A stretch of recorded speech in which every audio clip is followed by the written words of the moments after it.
ahí yo les adjunté también para ustedes, como hacen habitualmente, un mensaje con un enlace para su planilla, digamos, de asistencia en un formulario que está realizado en Teams.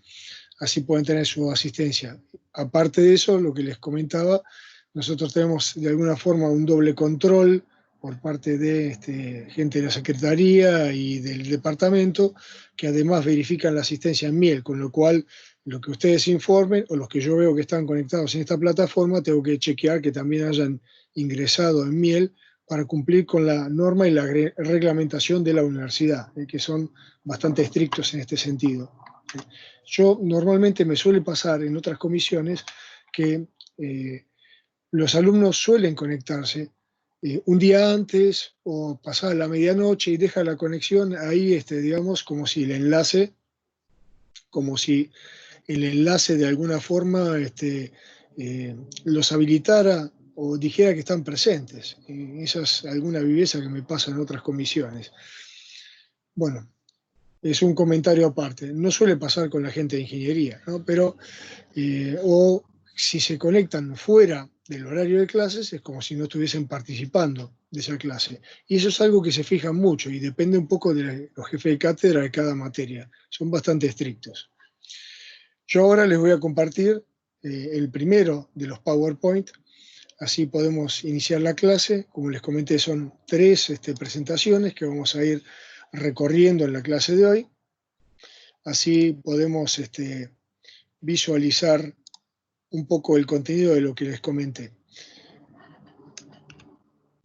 Bueno, en una primera instancia lo que vamos a hablar un poco, esto es bastante general, bastante, digamos, ya de conocimiento de todo el mundo, pero tenemos que volver a aclararlo, dado que más adelante, cuando hablemos un poco de cuál es la posibilidad de realizar un hospedaje en un u otro lugar de su producto final, que puede ser un sitio web o que puede ser un desarrollo, una aplicación en particular, va a tener relevancias y lo vamos a ir viendo el porqué de cada una de estas cosas. Hablemos un poco del tema de los dominios en general, que normalmente ustedes cuando ingresan en un browser o un navegador ven que en la barra de direcciones tienen, digamos, en la parte superior una celda en donde colocan, digamos, el dominio o el lugar donde quieren acceder, el sitio web.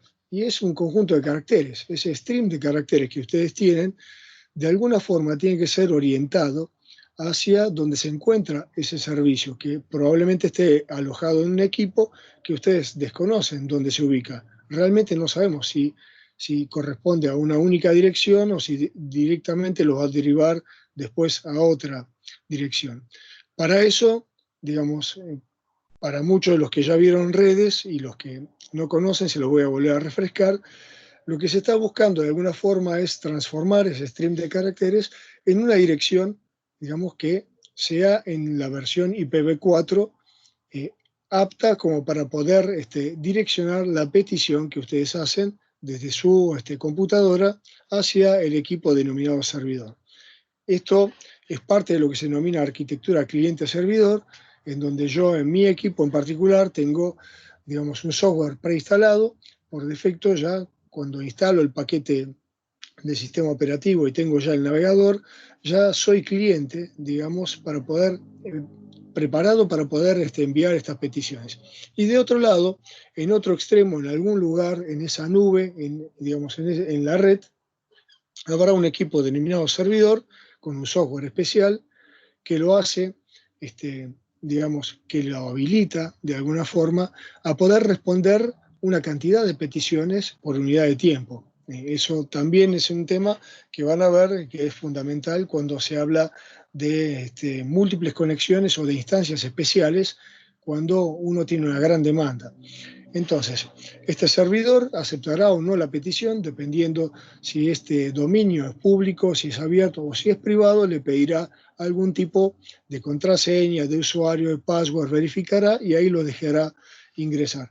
Esta relación no se hace siempre directamente y en principio esa conversión, digamos, de ese stream de caracteres a una cantidad de dígitos en formato decimal, que es el número IP en versión 4, la realizan los DNS, que son los sistemas de nomenclatura de asignación de dominios, que normalmente el más próximo al equipo, digamos, al equipo que yo estoy utilizando, es el que me proporciona mi ISP, que es el proveedor de Internet, el más cercano. Y ese equipo, DNS, va a tener dentro de él mismo una tabla, digamos, organizada en donde están los distintos nombres de los dominios y las direcciones IP que tienen asociadas. Si esto no lo encuentra dentro de este DNS, que es el más próximo, hay toda una estructura organizada de DNS en forma de árbol, de tipo piramidal, que ese DNS, si no tiene forma de alguna forma resolver esta cadena de caracteres y enviar la petición al servidor, se lo pide a otro DNS que está por encima de él. Y así seguir una cadena hasta llegar a un DNS principal o DNS raíz. En el caso de que no lo pueda resolver, esto quedará como sitio no accesible o no disponible o no existe. Por eso acá aparece una dirección IP. Veamos un poco ahora cómo es el tema. Esto es respecto a lo que significa transformar el nombre del dominio, ese conjunto de caracteres, en una dirección IP. Y lo hacen los DNS. En general, nosotros podríamos decir qué diferencias habría, y después vamos a ver cómo se compone el nombre del dominio con respecto a un nombre de una casilla de correo. Acá hay un sitio genérico denominado tusitio.com, que es una dirección web. Esto sería en particular el nombre del dominio. En cuanto a un correo, previo al arroba que aparece en este sitio, estaría el nombre designado por el usuario y dependiendo un poco de en dónde yo haya dado de alta, digamos, esa casilla de correo, podrá ser el nombre de mi proveedor, punto y algo más, o el nombre que yo invente o que quiera utilizar, siempre y cuando, digamos, yo previamente ingrese un nombre y es muy probable que el proveedor de ese servicio de correo me enumere o me dé una lista de probables nombres porque el que yo estoy pidiendo ya está siendo utilizado.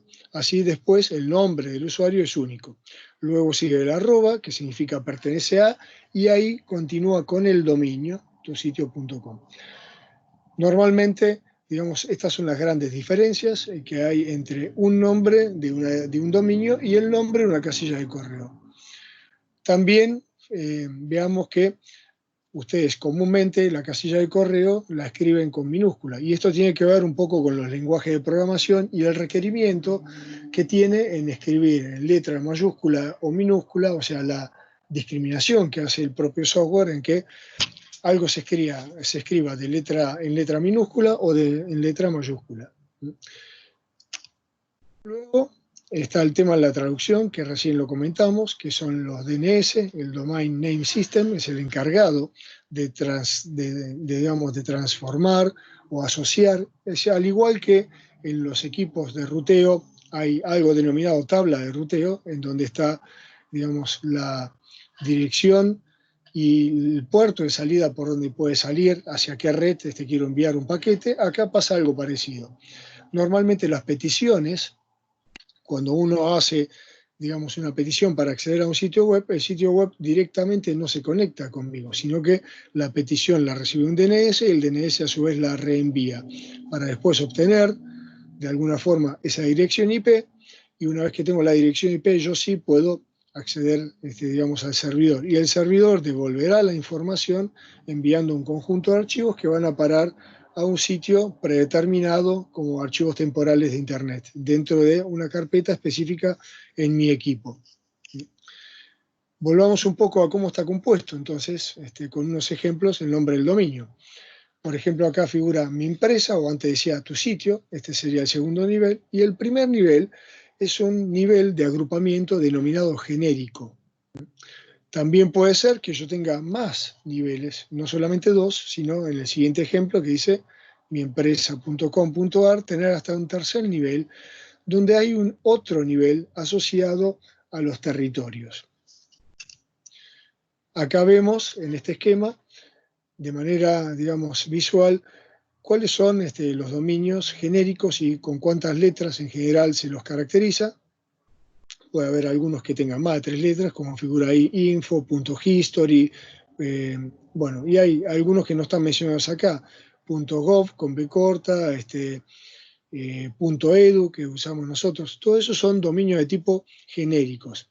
Más allá de esto, también existen, digamos, otro nivel o otra agrupación de dominios denominados territoriales. Los territoriales se les da una extensión extra de unas 2 caracteres, 2 letras, 2 como mínimo, que, digamos, determinan de alguna forma en dónde fue registrado este dominio. Y esto va a ser de mucha importancia cuando en el momento ustedes contraten, por ejemplo, algún sitio para almacenar y hacer el hosting, y que el hosting también les brinde por ahí el servicio de creación de dominios.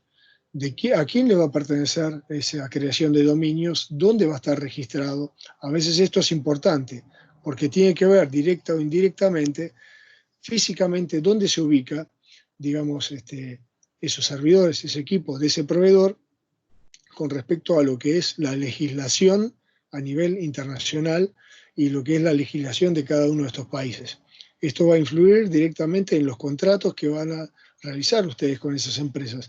Si es un sitio pago o si es un sitio que quiere, digamos, almacenar una empresa o pedir un espacio en algún lugar, va a tener mucho que ver qué es lo que pueden ustedes cargar, digamos, qué es lo que legalmente se permite o no.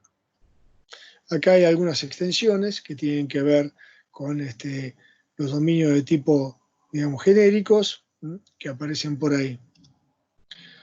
Entonces, ejemplos nuevamente de los dominios genéricos, dice orientados a identificar, por ejemplo, empresas, .com, .net, empresas de comunicaciones o de redes, ORG, organizaciones no gubernamentales, BIS de negocios, info, proyecto de información, .mil, militar, .gov de gobierno, de government en inglés, bueno, .history, puede ser .tv, también existe, .tour en nuestro país, que es de turismo, también .edu, que no figura acá en esta lista. Esa es una pequeña lista como para darles una idea de los dominios de tipo genérico. Acá hay más dominios de tipo genérico que son restringidos. ¿Y por qué les digo restringidos? Porque, digamos, algunos tienen directamente relaciones con las actividades con las que realizan. .gov es exclusivamente de gobierno, obviamente, y se usa normalmente para las actividades o servicios en general a nivel de gobierno. .mil, acá en nuestro país existe un dominio de este tipo, es exclusivamente de tipo militar, pero en nuestro caso no es .mil solo, es .mil.ar. .museum, reservado a los museos. Hasta hay un dominio que hubo todo un tema de un juicio por detrás referido a los sitios de los que podríamos de alguna forma denominarlos o llamarlos de entretenimiento para adultos. Ya se imaginarán a qué me refiero. Y es el Triple X. El Triple X no es una marca de whisky en particular, sino el dominio con el cual mucho tiempo estuvieron luchando legalmente, y esto tiene que ver con juicios que hubo en Estados Unidos, respecto del dominio que tiene que ver, digamos, con la actividad o el rubro que desarrolla el entretenimiento para adultos en particular. Bueno, al final de cuentas, ese dominio les fue permitido y asignado, con lo cual es un dominio más, no figura en esta lista, pero sepan que también existe. Luego aparecerán los grupos de los dominios denominados territoriales. Territoriales tienen que ver con las extensiones de dominio territorial en la actualidad. Esta es una pequeña lista nada más que les quise poner en pantalla, y obviamente ahí les agregué un enlace para que puedan ver la lista completa de países que tienen, digamos, esa extensión de 2 caracteres. Por ahí hay uno bastante famoso, que son las islas, digamos, del Caribe, que la extensión es TV y las islas, digamos, el país se llama Tuvalu. Entonces utilizaron a modo de publicidad la registración .tv como para registrar toda la actividad de la televisión. Fueron bastante inteligentes y se apropiaron por derecho propio, digamos, de lo que les correspondía. Entonces, de alguna forma, están administrando esa extensión. En cuanto al sistema de nombres de dominio o DNS, va a estar implementado en un servidor, el más próximo a nosotros, va a estar disponible por parte de nuestros proveedores de Internet, de los ISP, y bueno, hay toda una cadena de servidores DNS que van a estar organizados en forma de un árbol, de alguna forma. Y a nivel mundial existen solamente 13 servidores de los que se denominan top, los que están al tope de la raíz, los servidores de tipo raíz denominados servidores root DNS. Existen 13. Y como verán, no es nada extraño, o sea, ya se imaginarán, 13 de esos servidores en particular se encuentran alojados en los Estados Unidos. Y el resto están en Estocolmo, en Inglaterra, en Japón, los otros 3 dando vuelta, para la administración de lo que es mensajería, todo lo que es administración de accesos a sitios web y otros servicios sobre Internet. Fíjense cómo está el nivel de control por parte, digamos, de toda la organización. Acá en este pequeño esquema ven el globo más o menos desglosado, dónde están esos sitios alojados. Esta información uno puede acceder, cuáles son los sitios y cuántas réplicas tienen cada uno de estos nodos raíces, pero en realidad es el nodo principal, como le decía. Si subiendo en escala no me lo puede resolver la dirección, digamos, mi DNS, el más próximo, siempre habrá uno más arriba que podrá saber o conocer algo más de la información. El último que da la palabra es el servidor raíz, que les podrá decir, digamos, si está o no está habilitada, digamos, ese acceso a ese sitio web o esa página en particular. Por eso a veces la demora en cuanto a cuánto tiempo tarda en ubicar una página. A veces, si uno pudiese o tuviese habilitado la posibilidad de hacer como en RedSB un trace route para poder seguir la ruta, seguir el camino de dónde pasa mi petición, verán que hay innumerables saltos y a veces no está directamente en la estructura que está ubicada dentro del país que nos alojamos. Por eso a veces es importante, digamos, observar, ver dónde están estos DNS, dónde están los servidores alojados por un tema de conexiones. A veces lo que es denominado primer mundo tiene una infraestructura mucho más organizada, mucho más avanzada, con ancho de banda mayores. Y eso a veces es importante.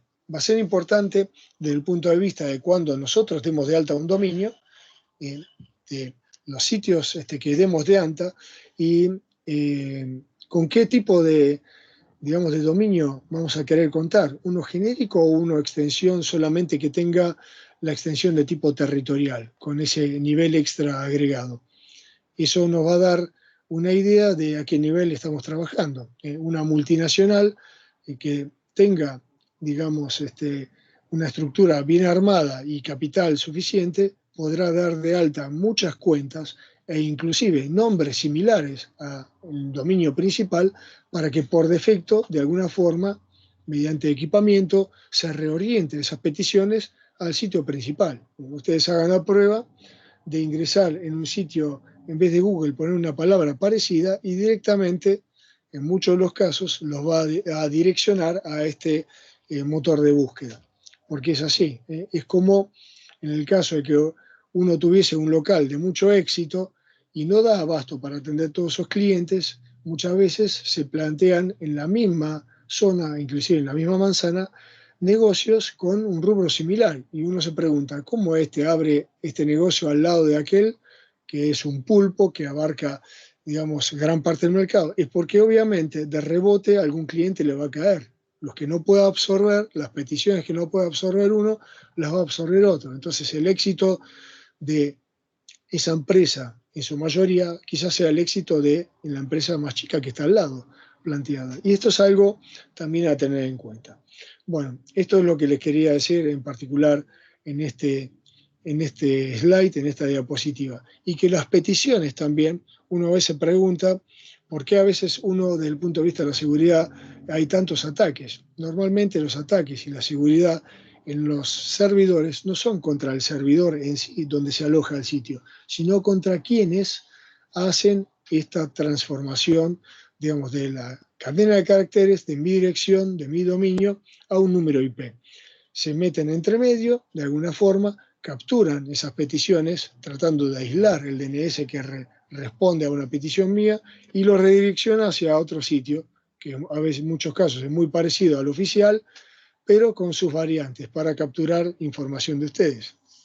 Es algo a tener en cuenta desde la seguridad. No compete esta materia, pero ya que estamos, se lo comento. Bueno, un poco cómo es el funcionamiento, ya se los comenté.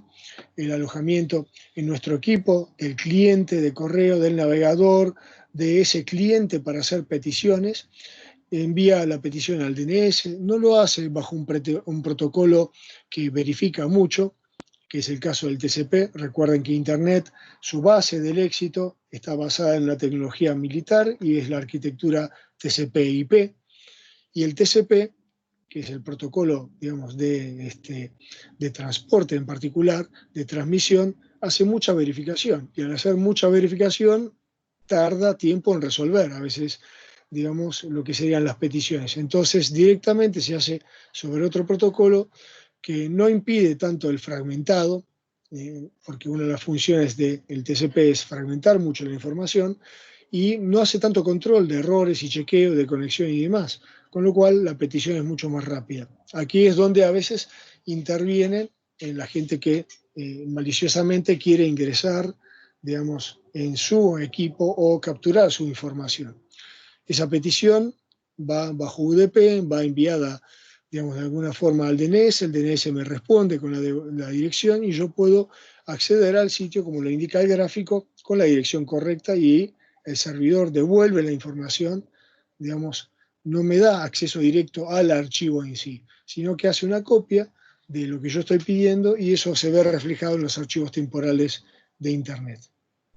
¿Quién gestiona toda esta actividad en particular de los DNS y demás? Bueno, hay una serie de organizaciones a nivel internacional que muchas tienen sus normas, y obviamente esto nace a partir de que se libera la Internet hacia el resto del mundo, dado que esto pertenecía a un proyecto militar, ARPANET, DARPA, proyectos militares de Estados Unidos.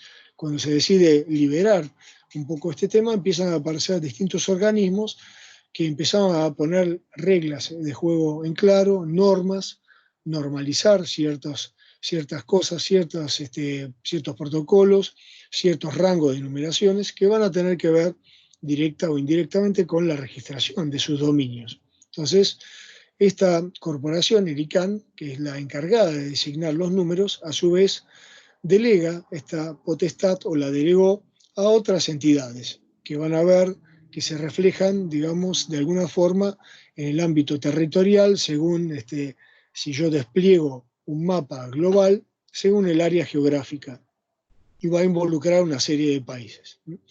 Por eso dice que se encarga acá del rango de protocolos de las direcciones de IP, por una parte. La gestión administrativa de los sistemas va a tener directamente que ver con los dominios, los genéricos. GTDL es por las siglas en inglés de los dominios genéricos, y cuando le asigna la potestad, esto es como permitirle desde el punto de vista legal, siempre y cuando cumplan con los requerimientos de este organismo, los códigos para los países en el rango de lo que es la asignación territorial de la administración. Entonces, decíamos, algunas de las funciones son, por ejemplo, espacio de las direcciones numéricas, en cuanto a los identificadores de protocolo, gestionar los nombres genéricos o los asociados al rango territorial, y administrar los servidores raíz. Vean la implicancia que tiene y quién tiene la mayoría de los servidores raíz, dónde están ubicados. Acá vemos un poco más claro lo que yo les estaba comentando. El ICANN, en principio, es la autoridad para la designación del número. Actualmente, digamos, el IANA, que figura acá como quien es el que derivó esto, está directamente administrado por un departamento en el ICANN. Hay una serie de links para más información, si alguno quiere, digamos, ver información adicional de cómo es que funciona el tema. ¿Cuáles son sus tareas o sus responsabilidades? La asignación de protocolos, como dijimos, recursos numéricos y la gestión de la zona raíz.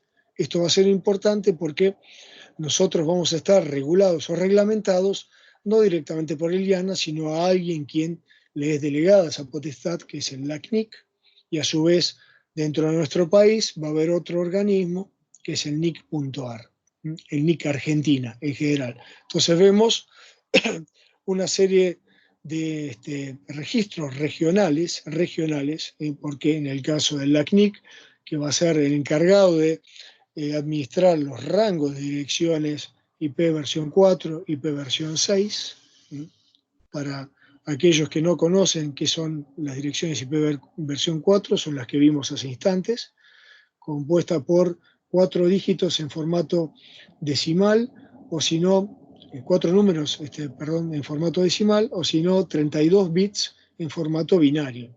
Y por otra parte, un nivel más, allá, un protocolo mucho más actualizado, que es el IPv6, que consta o está compuesto por 128 bits, con lo cual el rango de direcciones es mucho más amplio.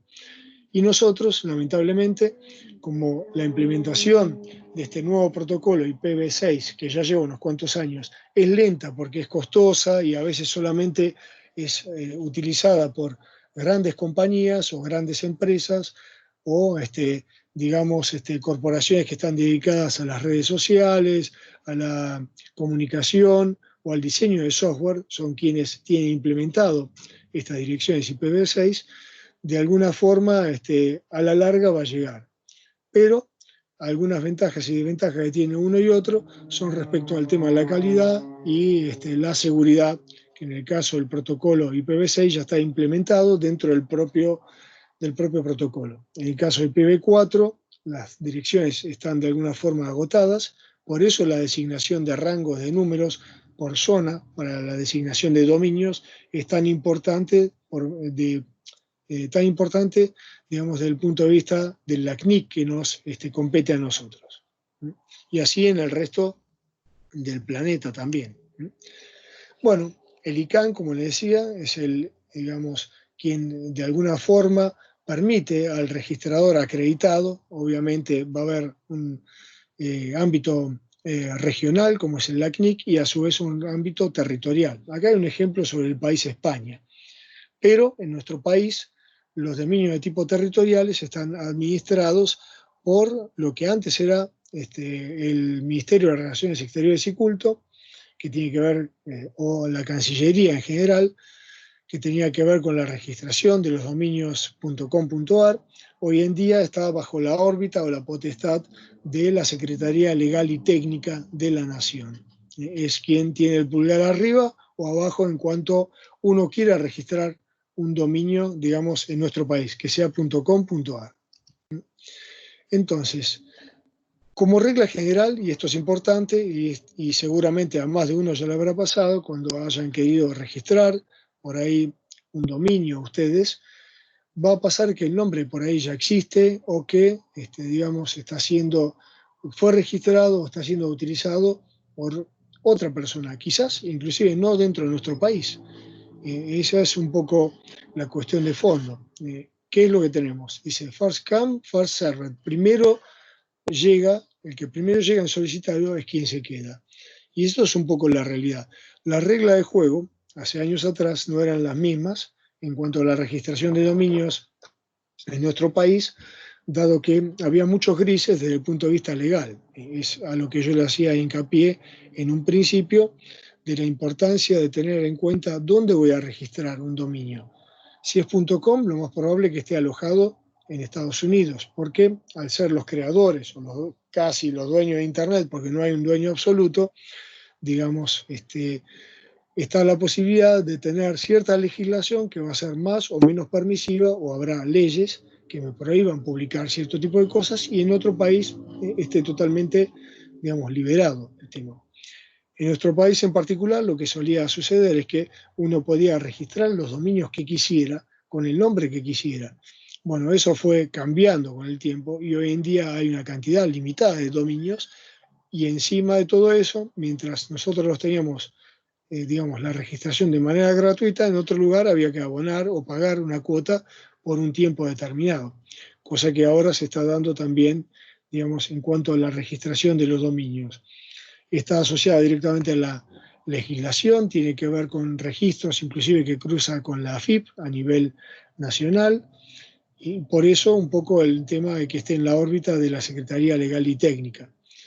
Una vez que yo haya decidido, digamos, registrarme, va a haber una serie de requisitos para ver si el dominio va a ser un dominio territorial o si yo accedo a un ente autorizado para, por medio de un tercero, registrar un dominio, por ejemplo, .com. Los nombres genéricos, digamos, no requieren ningún requisito previo, son bastante libres en cuanto a, desde el punto de vista del acceso. Sí, primeramente, al igual que va a pasar con los territoriales, necesito ver si está o no está previamente registrado e inclusive, depende de cuál sea el ente de registración, les va a decir, mira, este sitio ya está siendo utilizado, o me da una serie de nombres alternativos, o inclusive, como pasa en nuestro país, en el NIC Argentina, está la posibilidad de poner una marca, una alarma para ver cuándo se vence, digamos, ese dominio y poder registrarlo uno después de cierto plazo, después de vencido, tomar, si nadie lo reclama, tomar ese dominio como propio. Estos son en cuanto a los dominios genéricos. En cuanto a los territoriales, también, digamos, uno le podría, cada país tendrá su norma, asignar el nombre que quisiera. Hay ciertas reglas que hay que cumplir, que cada entidad les dirá en particular, cuáles están restringidos y cuáles están liberados en particular. Estos son los requisitos más básicos que tiene. ¿Cuál sería, digamos, el registro como para contratar, los pasos para contratar un dominio? Elegir al registrador, comprobar la disponibilidad mediante un buscador que ya tienen normalmente casi todas estas entidades, comprobar la disponibilidad, contratarlo, obviamente abonando. En nuestro país lo que es .com.ar tiene un tiempo mínimo, digamos, de un año. En otros lugares este tiempo es mayor, para poder contratar o guardar un dominio por más tiempo.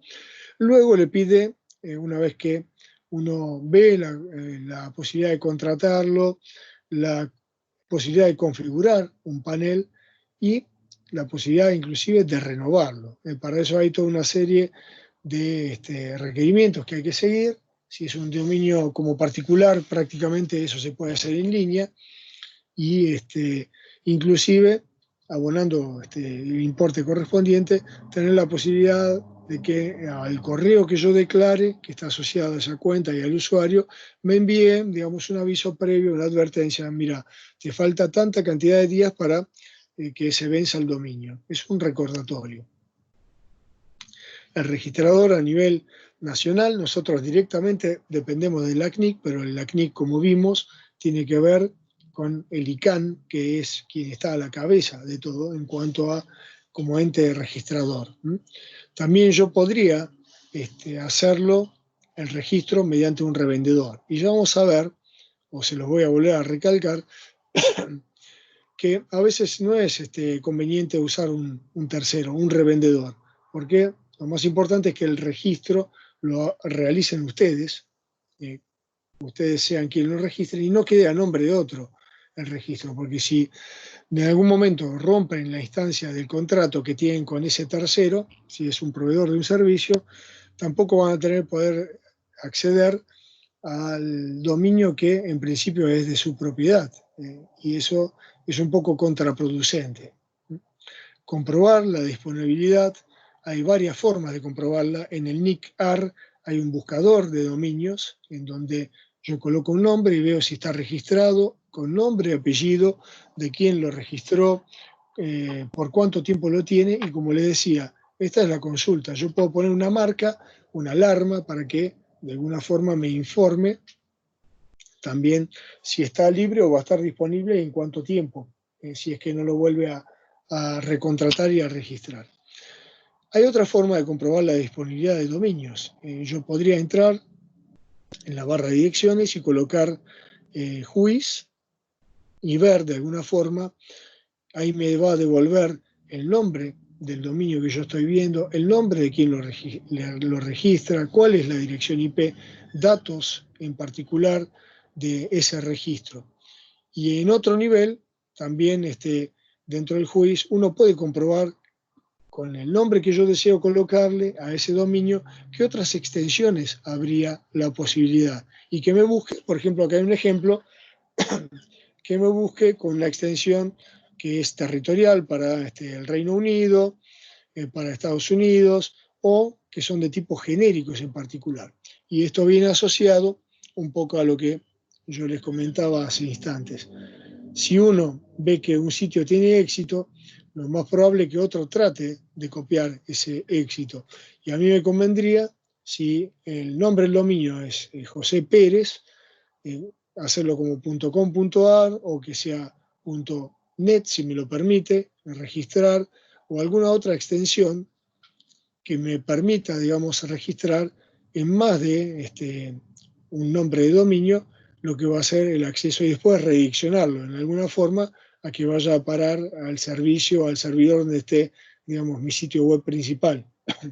Esto es un poco para poder cumplir con aquello que yo les comentaba, digamos, hace instantes atrás, que tiene que ver con la captura de probables clientes o futuros clientes que por defecto, a veces por equivocación, entran en un sitio que no es un .com y resulta que es otra empresa, es otro. Esto es algo a tener en cuenta. Acá hay un ejemplo, por ejemplo, lo que pasa con dos sitios para poder contratar, el de la UNLAM. Fíjense que nosotros dependemos de la CNIC directamente. Está cuál es el rango de numeración por acá de la red a la que se accede, en general digamos, que tiene la CNIC. No se olviden que la CNIC a su vez delega la potestad a una organización de tipo territorial y también a los proveedores de Internet les va a dar rango de direcciones. Un proveedor de Internet no tiene una cantidad indefinida de números. Dentro del rango asignado por región tenemos un pool, un paquete de direcciones y no son limitadas, no son ilimitadas, son limitadas, para ser más claro. Y por eso en muchos casos, cuando yo contrato un servicio de Internet, en la mayoría de los casos, nuestra dirección, digamos, de red por la cual salimos, la dirección pública por la cual salimos, es de tipo dinámica. O sea que en un momento la tengo yo, en otro momento la tiene otro cliente. Es una designación dinámica para poder estirar un poco más ese rango de números que está bastante restringido de por sí. No se olviden que las direcciones del IPv4, para aquellos que no conocen de la numeración IP, ya están agotadas prácticamente. Y por eso la versión IPv6. Pero hay algunos trucos que se están utilizando para poder estirar de alguna forma, y es así como el mundo en general está funcionando hoy en día.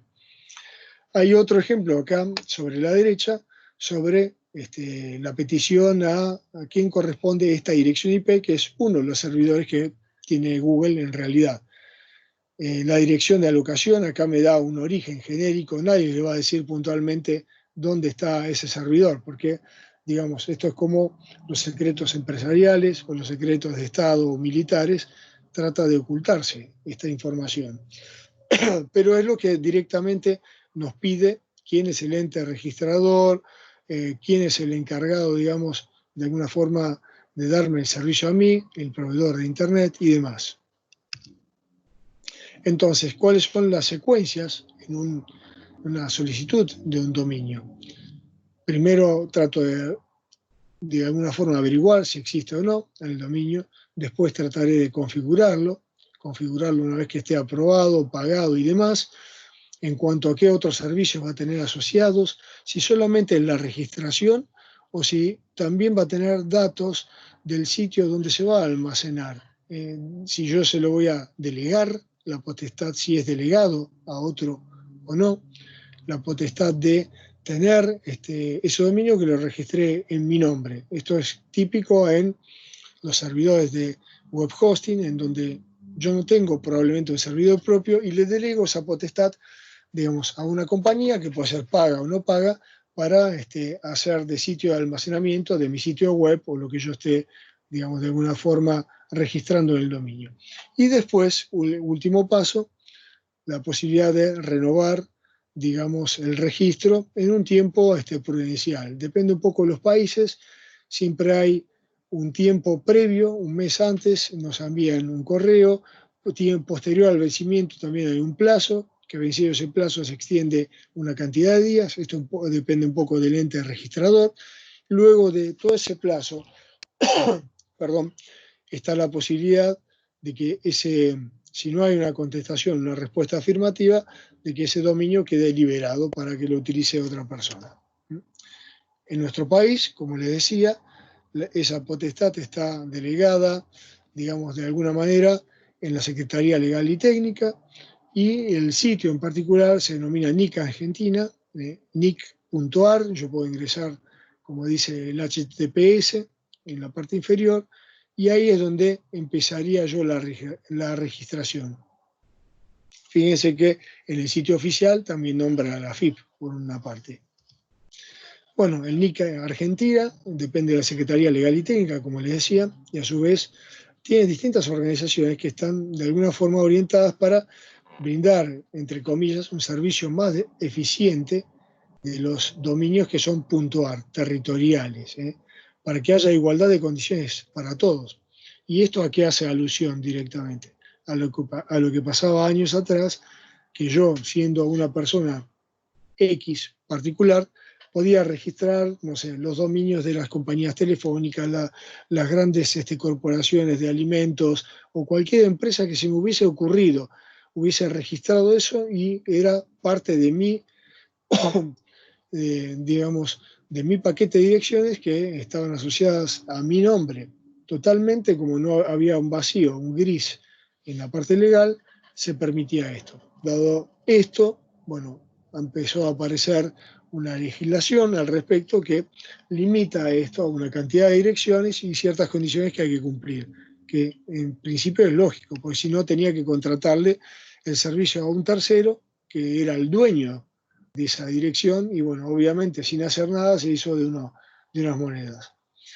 Acá está, digamos, una de las pantallas que aparecería dentro del sitio nic.ar, qué son las posibilidades o cuáles son las funciones que me permite realizar en el nic.ar. Delegación de dominios, lo que les estaba comentando, registración, renovación, transferencia de un dominio, descargo por una disputa porque hay dominios que están, digamos, en juicio legalmente. Obviamente todo eso aparece marcado, como le decía, cuando son compañías importantes, obviamente va a haber algún tipo de disputa. Solicitud de un dominio, un registro de interés, en el caso de que yo quiera poner un tipo de alarma y demás. Y bueno, los instructivos están en el enlace que yo les acabo de agregar en particular en esta página. Esta es otra de las páginas que aparece en donde me guía en cierta forma. Antes eran 7 de 19 pasos en las modalidades anteriores que tenía el sitio de registración, en donde los 7 pasos eran para un particular. Con eso yo seguía el punto 1, 2, 3 hasta el 7 y podía ya tener la registración. Acá nos va guiando el propio programa, pero digamos, la interfaz cambió un poco más, teniendo, digamos, también información a nivel de instructivos y demás. Esto es en cuanto a los dominios. Asociado a, digamos, esta presentación en particular, yo les quería mostrar otro documento que también se los voy a pasar, que tiene que ver directamente de cómo sería una registración ya hace algún tiempito atrás, típica en los pasos que seguimos nosotros desde el LACNIC en adelante, al NIC.ar, al NIC Argentina. ¿Cuáles son los requerimientos? Dice, tu dominio funcionando en 3 horas, bueno, 365 horas al año, días al año, porque el dominio, una vez que yo lo registro, demora un tiempo en ser verificada la información. Por eso dice lo de las 3 horas. Hay un enlace para obtener más información. Esto va cambiando normalmente la página. Es probable que no se vean estas pantallas tal cual se las estoy mostrando a ustedes, pero el contenido en sí es bastante similar. Si es una normativa nueva, cómo registrar, las preguntas frecuentes que uno puede tener, dudas, clic para registrarse directamente y ahí iniciaría. Si es un alta, si es monotributista, obviamente me va a pedir inclusive datos a nivel de si tengo quit o quill registrado, qué nivel tengo, digamos, en cuanto al quit o quill, según el tipo de actividad que desarrollo. Y bueno, respecto a eso, esta información se cruza con los servidores o los servicios de la FIP. Esto en sí tiene como finalidad ser un poco más certero en la información, que sea real, pero por otra parte, como el auge, digamos, de los sitios, de los dominios y de los servicios se hace por Internet, en muchos de los casos había toda una serie de emprendimientos, negocios que no tributaban. Y bueno, obviamente la FIP está interesada en saber si es una gran empresa o si no es una gran empresa y qué tipo de tributo dejó de pagar o tendría que pagar. Bueno, en tema de la parte impositiva, la parte legal. Bueno, acá hay una serie de pasos como ayuda contextual, ingresar el nombre, el dato del usuario, correo electrónico, una contraseña, inclusive datos específicos como la fecha de vencimiento, el DNI, son bastante estrictos. El país, la industria, la actividad a la cual yo me voy a dedicar o hacer, preguntas secretas. Esto puede ir variando según el tiempo, poco depende de la configuración. Datos filiatorios, datos digamos, de la localidad donde me encuentro y ahí al final registrarse. Aparecerá por ahí una lista, como aparece acá, 2014, 2015, cuáles están registrados o no, a nombre de quién están registrados los dominios y si son a nombre de otra persona, bueno, yo veré si podré de alguna forma poner alguna alarma, buscarlos a quién pertenece y ver si digamos, estarán o no disponibles en un futuro. Acá, por ejemplo, hay datos sobre yahoo.com.ar y está, digamos, la fecha de vencimiento, el número telefónico del soporte técnico que es solicitado, dónde se ubica esta corporación o este servidor en particular al cual yo voy a acceder, al cual yo le estoy por ahí delegando, si fuese un sitio de almacenamiento, digamos, la información que voy a subir, dónde va a estar registrado.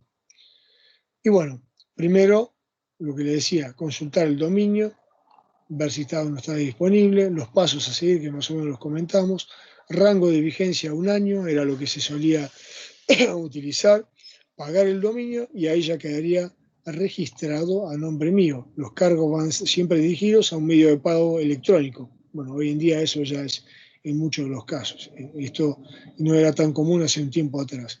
El pago se realiza con tarjeta, niveles de seguridad que me proporciona al realizar el pago, hay que completar un formulario también sobre datos o hacer un pago en alguno de las compañías que a su vez brindan servicio, como Rapipago, por ejemplo. Bueno, ahí la registración tarda un día en que se verifique que el pago se acredita o no, para poder ser dueño de ese dominio. Pago mis cuentas, es otro lugar, y ya ahí quedaría registrar el dominio. Siguiente es la delegación del dominio. Solicitar información del DNS, de dónde va a estar alojado, desde el panel de dominios, seleccionar dominios, dice, y bueno, a quién va a ser delegado. Delegaciones, la dirección IP de dónde va a estar delegado, del host en particular, y más o menos esos serían los datos en general que estaría requiriendo para, o sea, yo puedo hacer la registración y no la delegación si yo no tengo un servidor, digamos, propio particular, y si tengo el propio particular también necesito descargar cuál es la dirección de los DNS que se están utilizando, cuál es la dirección de donde se va a alojar Esto es en cuanto a los dominios en Internet. Bueno, y ahora sí arrancamos con lo que directamente les va a afectar a ustedes, que es un poco el tema de lo que es la informática o lo que se denomina computación en la nube. Computación, el computing clouding. Y hay una serie de definiciones según los estándares en estados de cloud computing, según los estándares, digamos, en los Estados Unidos, en particular, es donde empieza a tener un poco más el auge de este tema. ¿Y qué es en realidad la computación en las nubes, o el cloud computing, que aparece por acá, o tan seguido uno lo escucha nombrar?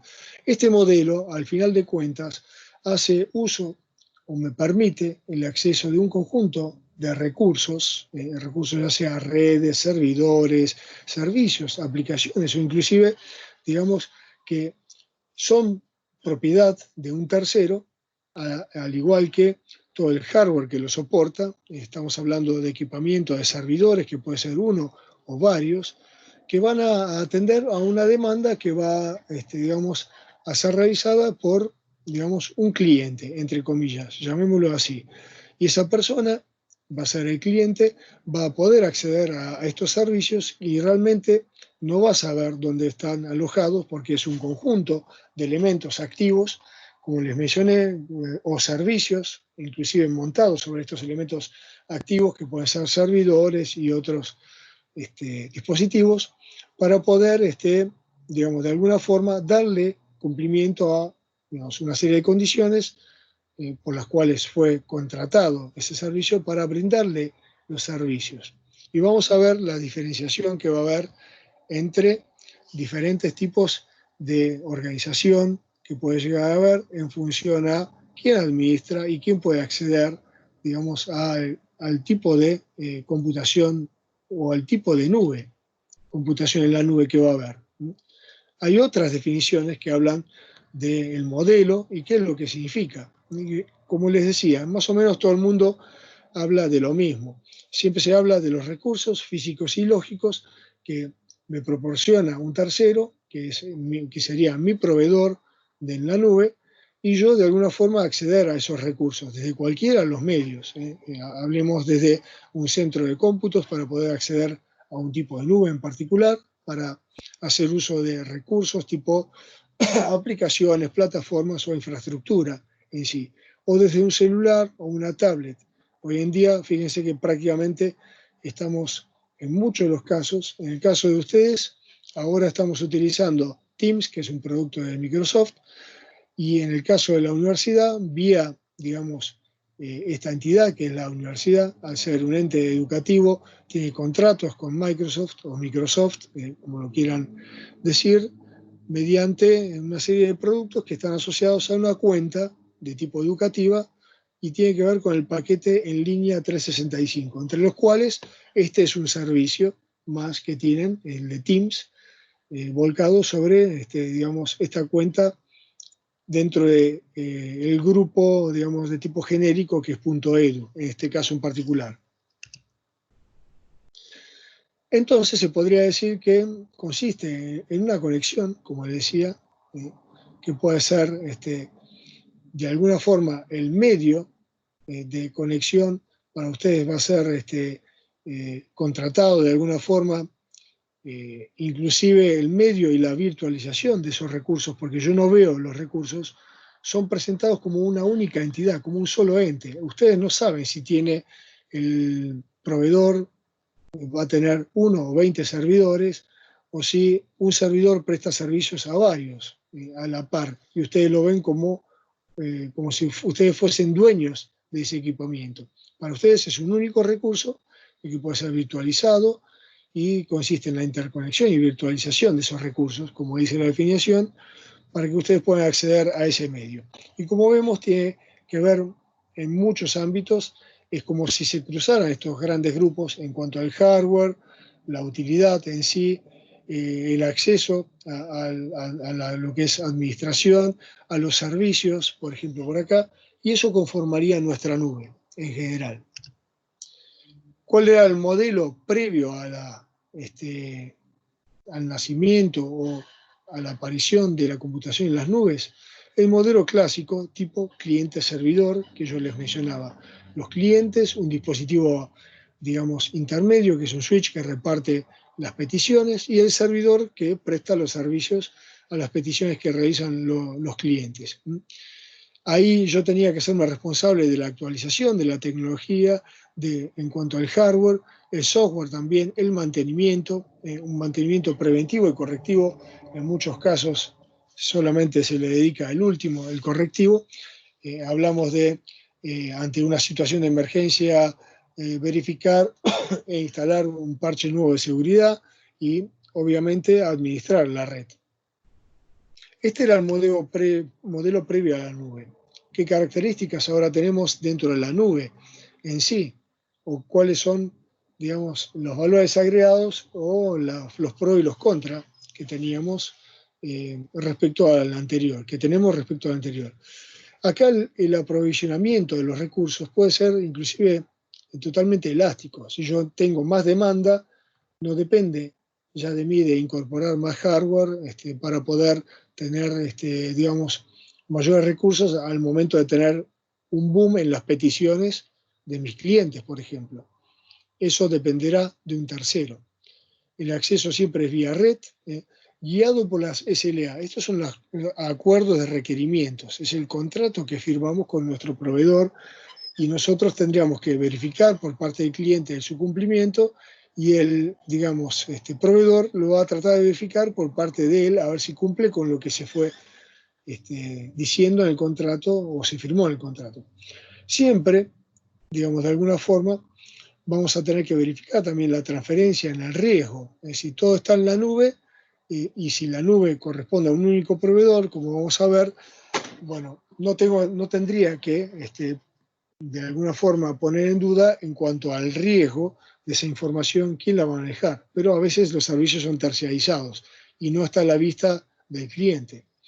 Y un poco esos recursos, que yo ahora ya no me estoy haciendo cargo de los recursos físicos, inclusive de los recursos lógicos, van a tener que ver el pago en cuanto a basado en el consumo. ¿Qué tanto consumo voy a tener? ¿Qué tanto tráfico lo voy a originar? ¿O qué tanta demanda de sus recursos voy a estar realizando? Estas diferencias se ven reflejadas en este cuadro, de alguna manera, cuál es en el cloud computing, la compra de servicios, pago en base al uso, Internet en cualquier dispositivo. Esto es que cualquier dispositivo que tiene posibilidad de conectarse a Internet puede acceder a la nube. Después veremos el tema de los permisos. Y que sea algo, una ventaja que me provee, que sea elástico, dinámico, escalable, para que múltiples usuarios o que en el tiempo pueda tener la mayor cantidad de usuarios. En el modelo tradicional aparecen otra serie de pros o contras. Uno tiene que hacerse de los dispositivos, del hardware. Compra de activos, figura acá. Pagar por esos activos y, digamos, en cuanto a administrarlos también. El modelo es el modelo corporativo. El modelo se llama modelo corporativo de escritorio, el que vimos anteriormente, previamente. Y en el caso de que tenga que aumentar en cuanto a las capacidades, bueno, obviamente será tanto o no elástico o compartido o no compartido dependiendo de la inversión que yo quiera realizar. El arrendamiento, dice, es de tipo individual, depende de las diferentes áreas por ahí de una empresa que yo tenga, el potencial que tenga que brindarles, la potencia que tenga que brindarles para que haga, digamos, le dé vía a sus demandas. Ventajas, como les decía, disminución de los costos, en principio en la nube, la velocidad y la escalabilidad, esto se tendría que dar, esto también está condicionado un poco a los proveedores. La innovación de la tecnología ya no depende de mí, sino, digamos, de la empresa o corporación a la que yo le contrate el servicio. La selección de la ubicación debería ser algo visto previamente en los acuerdos o los requerimientos de los acuerdos, en las SLA, dado que los contenidos o la información que yo maneje pueda ser susceptible a la legislación. Por ejemplo, si soy una corporación grande como las empresas tipo Samsung o tipo iPhone, siempre hay demandas y peleas entre ellos. ¿Qué es lo que pasa?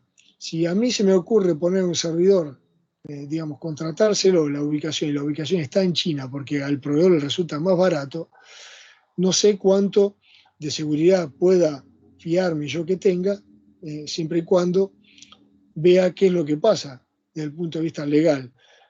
En China, en muchos casos, empresas de bastante renombre que ahora están surgiendo, digamos, obtuvieron o, digamos, pudieron crecer gracias al conocimiento o la ingeniería de otras empresas, sin pagar por los derechos de esas empresas. Y bueno, ahí hay demandas desde los Estados Unidos, por una parte, contra compañías en China. En China pasa compañías de Estados Unidos en China y las compañías chinas en Estados Unidos. Y bueno, quejas de uno y otro lado. Por eso, una de las batallas previas a este virus, al coronavirus, era la batalla comercial entre Estados Unidos y China. Son los dos grandes pulpos en sí dentro de la organización comercial a nivel mundial. Y acá aparecían algunas restricciones que había en los mercados. Ahí están las peleas entre Google, entre Huawei y otras compañías en cuanto a quién es el que puede venderle el software a otro. Google por parte del Android también, como soporte de innumerables celulares. Y bueno, todo eso es un tema de tecnología y costos y tecnología que el país de origen no quiere que se transfiera a otro. Bueno, ¿cuáles son las desventajas? La dependencia en cuanto a la conectividad. Tengo que tener como mínimo que me brinde una conectividad de Internet, tener la posibilidad. Nosotros más que nadie lo sabemos. No siempre tengo la posibilidad de acceder a Internet, digamos, de cualquier sitio o cualquier zona, y más en países que están en vías de desarrollo, sin tener que utilizar la otra palabra que comúnmente se les da. ¿Por qué? Porque la tecnología no está tan desarrollada, no hubo inversiones, o por un tema de costos se decidió no invertir. Y hoy en día en particular se ve reflejado eso un poco en las redes, por la demanda inclusive de medios de entretenimiento, dado las circunstancias que estamos pasando. Netflix tuvo que disminuir la calidad de los videos. En principio se iba a cortar el servicio y luego se decidió disminuir la calidad de los servicios que se brindaba, que no se podía brindar con cierta capacidad por el tema del streaming y el ancho de banda que están utilizando esos recursos dentro de una red muy demandada. Entonces, peor era quedarse sin servicio. Bueno, obviamente hay una disminución en los costos para los usuarios, pero también está el tema de la disminución de la calidad del servicio que en otros países por ahí sí son soportados.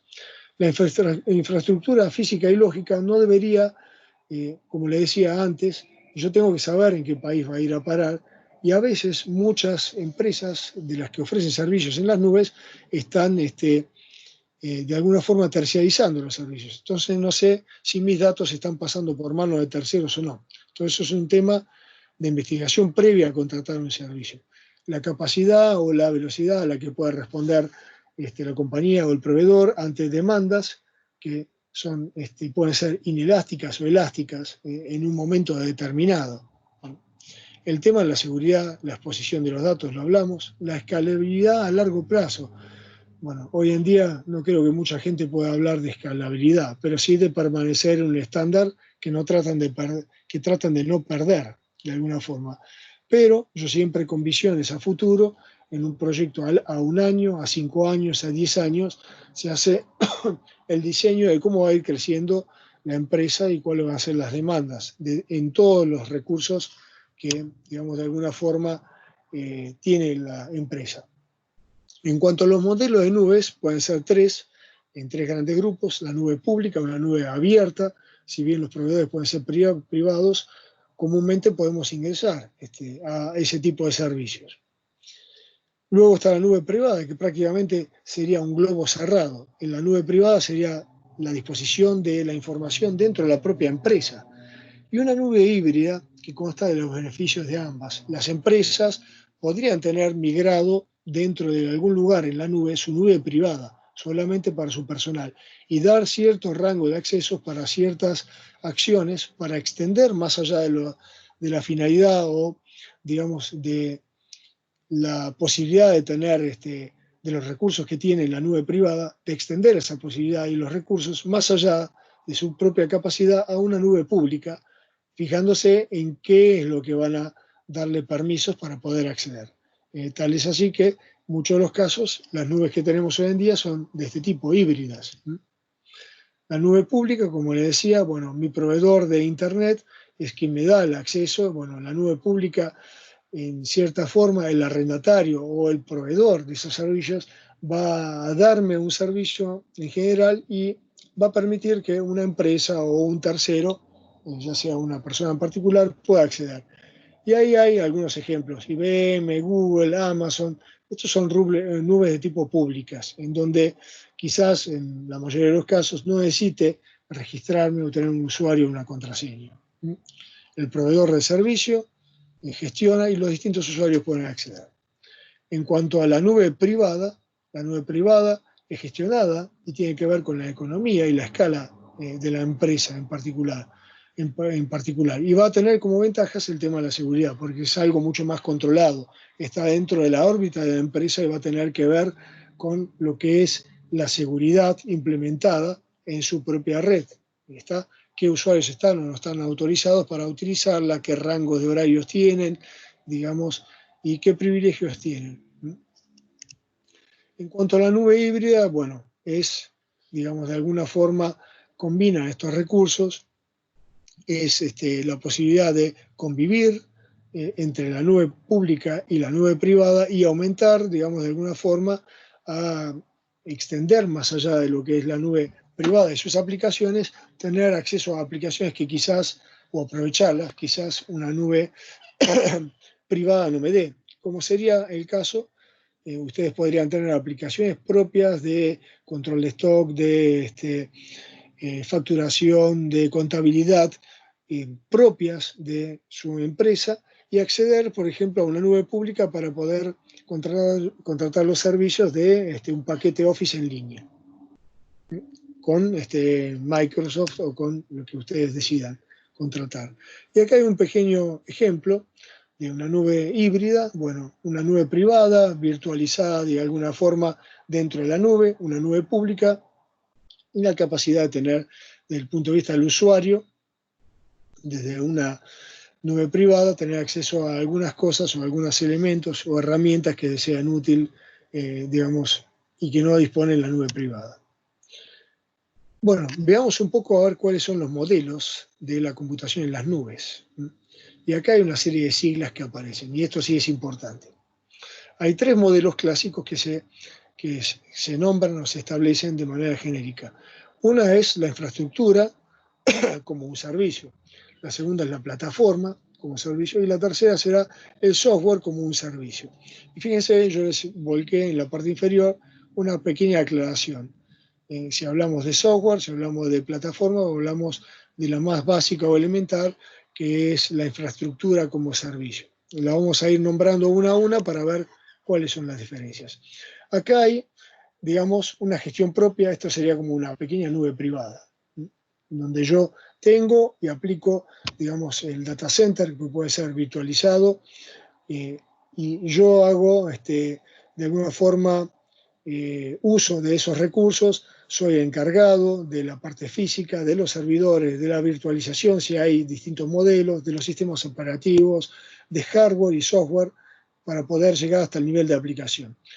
Desde otro punto de vista, ahora vamos a ir recorriendo los otros tres esquemas, que son las de la infraestructura o la plataforma o el software como servicio.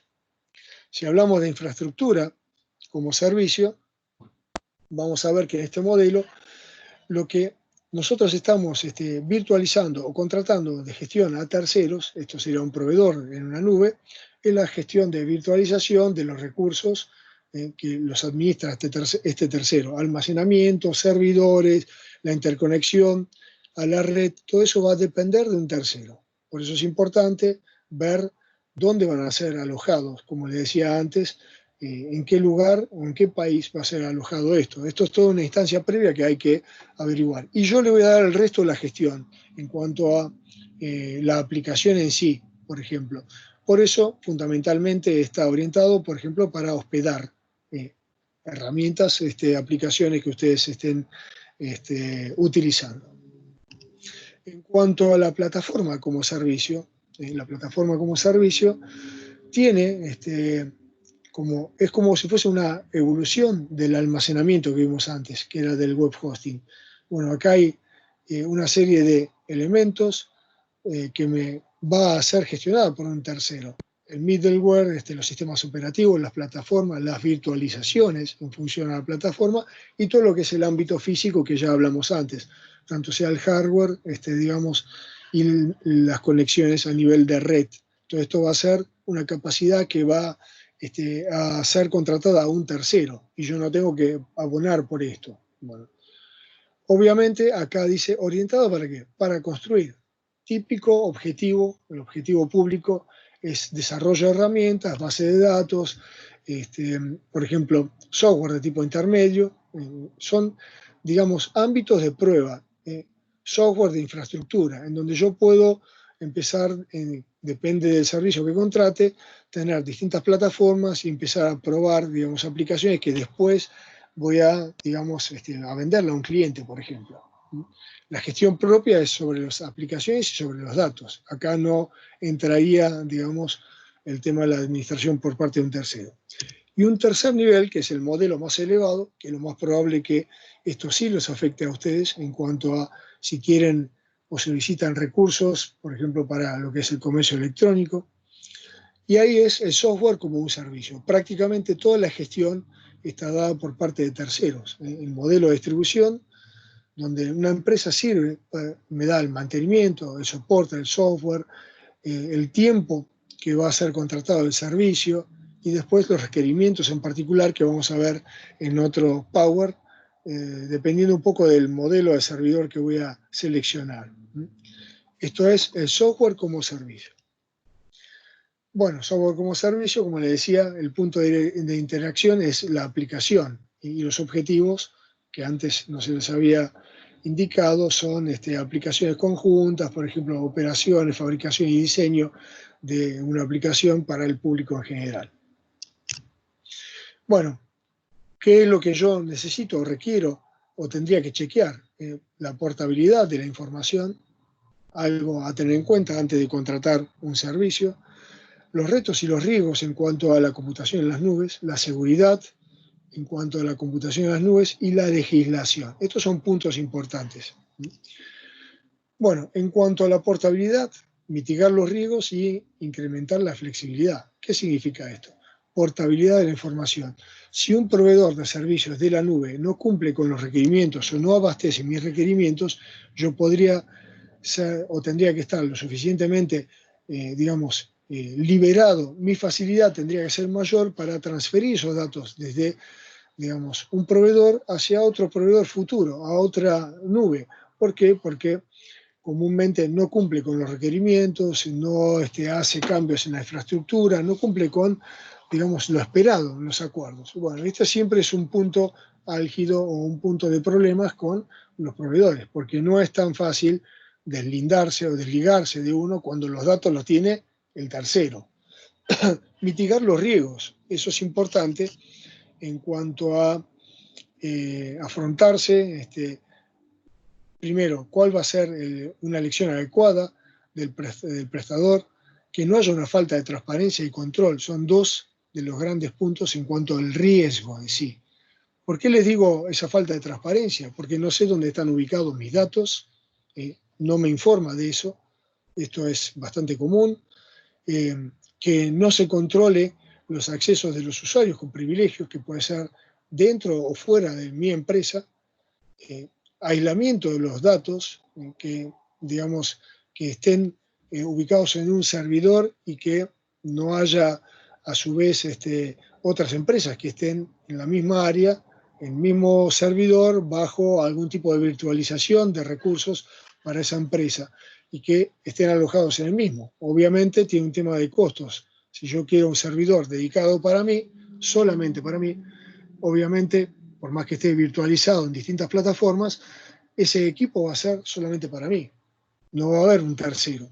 Y que no haya subcontratantes, o tener en claro que los datos van a cumplir con ciertas normas si hay un servicio tercerizado por el cual yo tema de que mi información, mis datos corran riesgos, porque no están siendo encriptados, no son información que pueda acceder cualquier persona y demás. Ubicación de los datos, ya se los comentamos, el tema de los privilegios también, aislamiento de los datos también, y subcontratantes, outsourcing en la nube, dice. ¿Quién es el proveedor? ¿Tiene la posibilidad o me va a declarar que hay subcontratantes? Estos son temas a ver. Falta de control era otro de los temas. En cuanto a la política de recuperación ante desastres, si no tiene una política de recuperación, en cuanto a los datos están replicados en múltiples elementos de infraestructura como un elemento más de seguridad, en un soporte investigativo, esto muy poca gente lo hace. En la nube a veces es muy difícil de seguir, tener un registro de actividades cuando el dispositivo está siendo compartido entre más de un cliente. Y obviamente los registros son registros comunes. Es distinta, es difícil de alguna forma la trazabilidad de esos registros. La viabilidad a largo plazo de tener mayores recursos, que ya era otro de los puntos que estamos viendo hace instantes. La seguridad, la integridad de los datos en cuanto a que no hayan sido modificados, que las personas solamente sean las autorizadas a ingresar a la información, disponibilidad de la información en cuanto a que si pasan por manos de terceros y sufre algún tipo de caída, los servidores no está por un fallo determinado, no está en línea, me garantice de que, aunque hayan sido pasados por terceros, digamos, esos recursos, tenga la disponibilidad. Confidencialidad o privacidad de los datos, que solamente estén autorizados quien el cliente, el usuario, en principio declare, y no cualquiera, inclusive un tercero, acceda digamos, a esos datos. En cuanto a la legislación, es importante ver cómo protege o cómo puedo protegerme utilizando los datos dependiendo un poco del país, de la legislación del país. Garantizar, por ejemplo, la privacidad y la confidencialidad de los datos. Preguntarme quién contrata el servicio, qué servicio me ofrece el servicio de cloud, o sea, qué empresa me ofrece ese servicio, quién es el dueño de esos datos. En realidad el dueño son ustedes, los de los datos, pero si pasan por manos de terceros, no está muy claro quién tiene acceso a mis datos. Y bueno, tener en cuenta toda la variante de diversidad legislativa que tiene que ver en el entorno geográfico según los países y según los objetivos de cada país. Acá hay distintos actores que entran en juego. Bueno, en cuanto a los contratos, ver la jurisdicción, un poco previamente recolectar esta información y tener todos los requisitos legales, evaluar los términos del proveedor, si se cumplen o no. Para esto hay que tener recursos, en muchos casos no se sigue, y todo esto va a parar a un acuerdo denominado SLA. Analizar también un sistema de penalizaciones. Si no cumple el proveedor, ¿cómo yo voy a poder reclamarle para que cumpla? Y bueno, ¿qué penalización habrá para ese proveedor? Esto es en cuanto a la nube que yo les quería mostrar. Y bueno, y un último power que les quería comentar es el que tiene que ver con un poco qué modelos de servidores va a haber en la nube, más allá de la nube en sí. Y bueno, acá yo les remarqué alguna analogía que hay entre el alojamiento, por ejemplo, en la red, que antes ya habíamos hablado, que es como el hospedaje en un hotel, las distintas habitaciones. Las compañías se suelen denominar en inglés el término de alojamiento web host, que es algo que conocen todos ustedes, y que comúnmente, aparte, no solamente es el servicio de alojamiento, porque en muchos casos, digamos, me dicen, me da el alojamiento, pero el servicio puede ser gratuito o puede ser pago.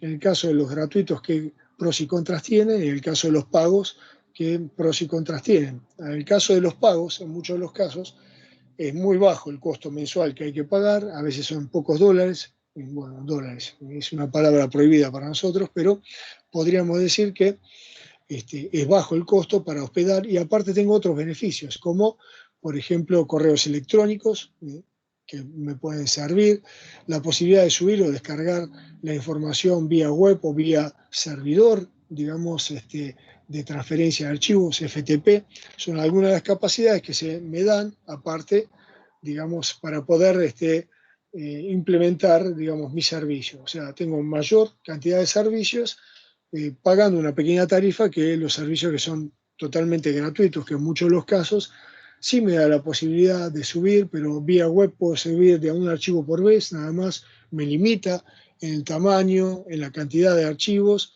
Las páginas web no son de alguna forma, digamos, no pueden ser refrescadas automáticamente si yo estoy sirviendo de un archivo por vez, digamos que serían como servicios contratados de tipo estáticos o fijos. Y está el problema de fondo que tenemos, que siempre la publicidad, que esa es, en fin, más allá de la capacidad en cantidad de contenido de bytes, de gigabytes que me den de espacio, el problema es los carteles de publicidad que empiezan a aparecer, digamos, como una contraprestación por ser gratuito. Y yo acá les hice una pequeña lista de los temas que vamos a ver a continuación. En cuanto al alojamiento que hablamos, qué tipo de alojamiento, si es gratuito, si es compartido, si es pago o no. En cuanto a si es administrado o no, un poco lo vimos en los tres modelos, si era el software, la plataforma o la infraestructura como servicio, de quién depende o no, si es administrado o no. El alojamiento o cloud hosting, por otra parte, y los servidores y los distintos servicios que puede llegar a haber. Calidad de servicio y disponibilidad. Entonces, en cuanto al alojamiento gratuito, ya se los acabo de comentar, un poco era de comentarles eso, que a veces no pagar, a veces resulta más caro. Esto es fundamentalmente para aquel que quiere probar un sitio y no tiene mucha demanda en cuanto a peticiones. Y bueno, una primera prueba podría ser, un intento podría ser un sitio de alojamiento gratuito. Ahí ya no depende la capacidad del disco, los procesadores, la replicación de alguna forma de esos datos por un tema de seguridad. Ya con eso no podemos contar, con esos recursos. El alojamiento compartido tiene que ver con que físicamente yo puedo tener, o en apariencia podría tener un equipo que solamente lo estoy, digamos, contratando yo, accediendo yo, pero en realidad es un espacio que fue de alguna forma virtualizado con una plataforma para brindarme el servicio. Esto tiene como beneficio disminuir el costo, pero los contras están en que cuando el alojamiento es compartido en demasía, siempre está el problema de si tiene o no la capacidad de un crecimiento mayor y una estabilidad a lo largo del tiempo. Entonces hay que ver un poco o poner en la balanza este tema también. Alojamiento existe también, puede ser equipos que sean servidores, que sean solamente dedicados a lo que es el ámbito de las imágenes, hospedaje de las imágenes. Hay equipos, digamos, que solamente gratuitos o no, que permiten solamente colocar imágenes para publicidad, para poder uno hacerse propaganda, que algunos son gratuitos, como le decía, y todo, digamos, para ser almacenados estos servicios en un lugar en Internet. En otros de los casos, podríamos decir que los servicios son de tipo reseller o revendedor. Yo contrato un servicio y a su vez después, digamos, con mayor capacidad en cuanto a procesamiento, en cuanto a réplica en caídas y demás, esto lo pago yo como proveedor y a su vez yo revendo en pequeños ambientes que pueden ser virtualizados, servicios a otros clientes. Y bueno, dependerá de mí después, de alguna forma, exigirle a quien le contraté ese servicio, si el servidor es único o está compartido, lo que yo estoy revendiendo con otro, en ese ámbito, haber cumplido con las capacidades que mis clientes están solicitando.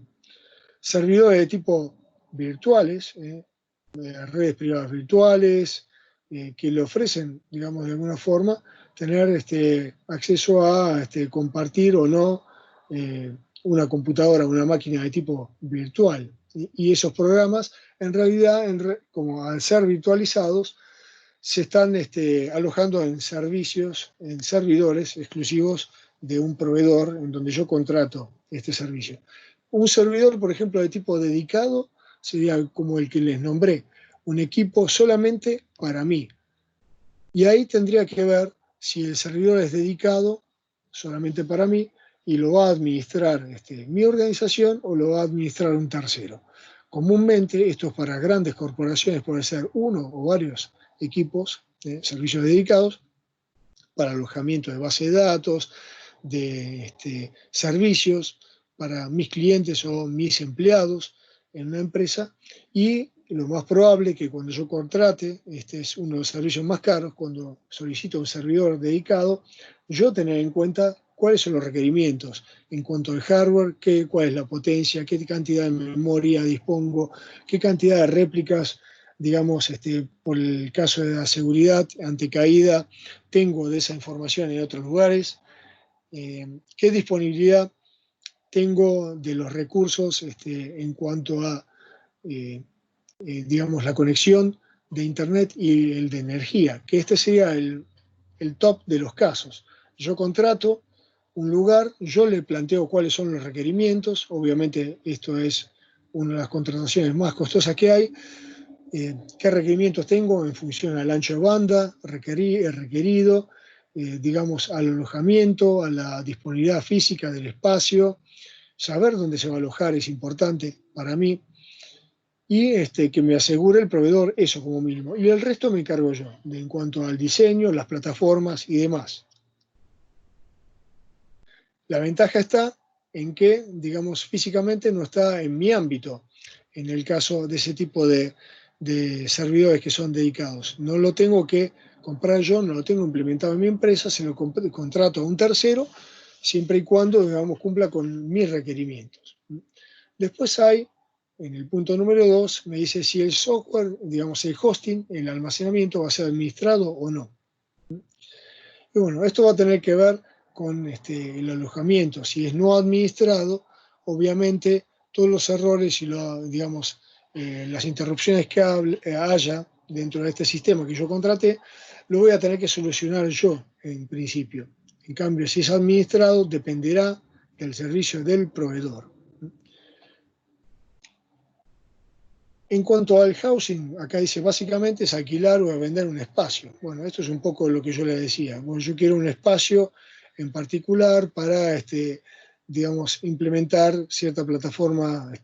Es como si yo tuviese como cliente mi propia computadora y el usuario elige hasta el hardware, es lo que hablamos recién.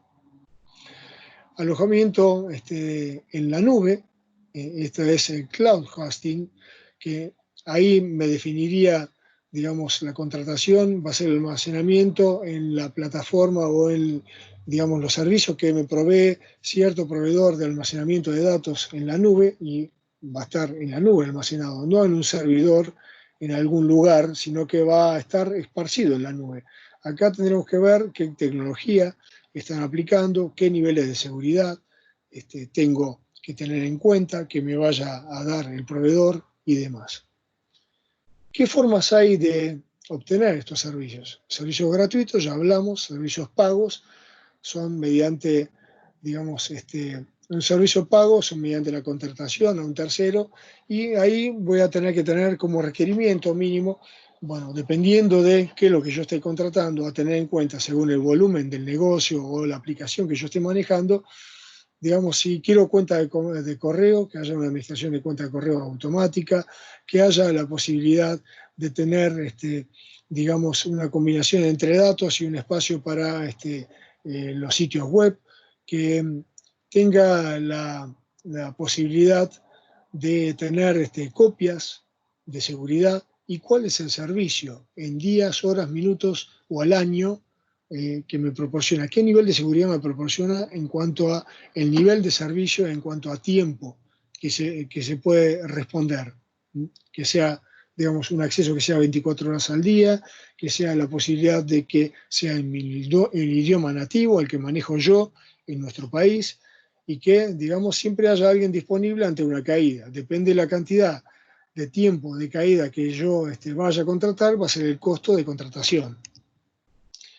Servidores y servicios. Bueno, alojamiento se puede diferenciar entre un tipo y otro dependiendo de cuál es el paquete que me dan como servicios. Y un paquete básico es el MAP, que es el que incluye una plataforma como plataforma, digamos, sistema operativo Linux, un Apache como servidor, un SQL, servidor MySQL, el PHP, o incluyendo inclusive módulos de Java. Aparte, tener accesos que yo podría requerirle como servicios al proveedor. Lo que decía, transferencia por TFTP. Así no tengo que estar subiendo vía web de a un archivo por vez. Tener la posibilidad de crear creación de base de datos, por eso el trasfondo está en que ya tenga varios modelos en sí, digamos, de productos que puedan administrar como soporte la base de datos, cuál va a ser, digamos, la plataforma, si es Linux o si es otra, qué herramientas voy a tener disponible. A esto hay módulos, como le decía, un módulo de Java, un módulo de PHP. Hay una instancia básica y después el resto veo si lo puedo contratar.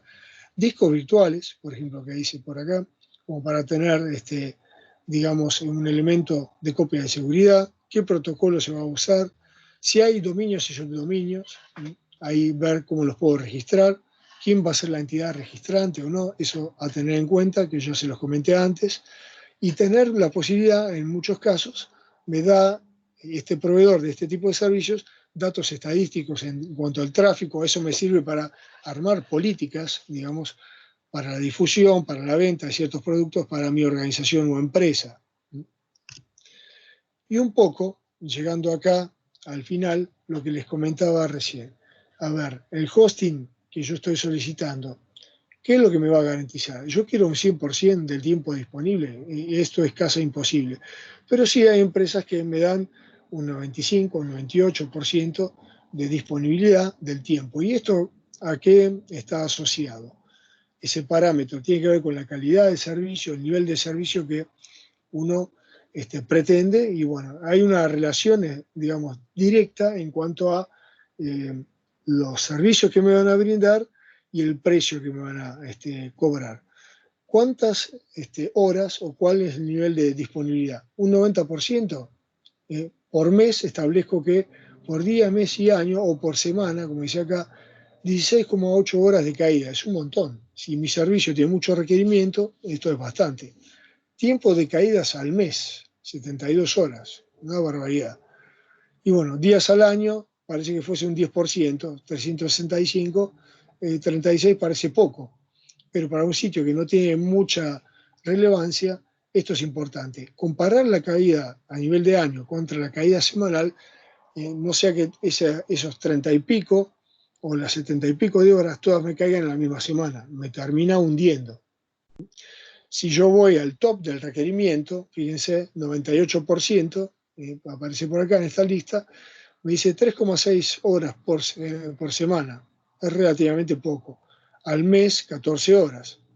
E inclusive hay otros que dan otra prestación mucho más costosa y hablan no de la orden de los días, sino del orden de los minutos anuales y minutos semanales.